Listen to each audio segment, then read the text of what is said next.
ឯកសារដើម្បីស្នើសុំធ្វើសម្បត្តិអាពាហ៍ពិពាហ៍ឬអេតាស៊ីវិលនិងអត្ថប្រយោជន៍ 1. អត្តសញ្ញាណប័ណ្ណថតចម្លងប្តីនិងប្រពន្ធម្នាក់មួយសន្លឹក 2. សម្បត្តិកំណើតថតចម្លងប្តីនិងប្រពន្ធម្នាក់មួយសន្លឹក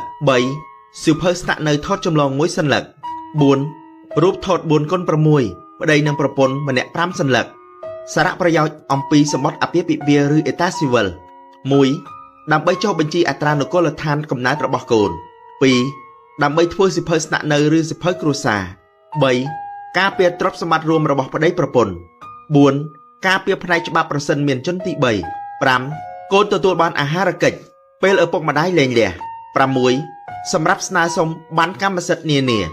7. កូនកើតមកមានខាន់ស្លា 8. ដើម្បីជាមូលដ្ឋានក្នុងកិច្ចការផ្សេងៗ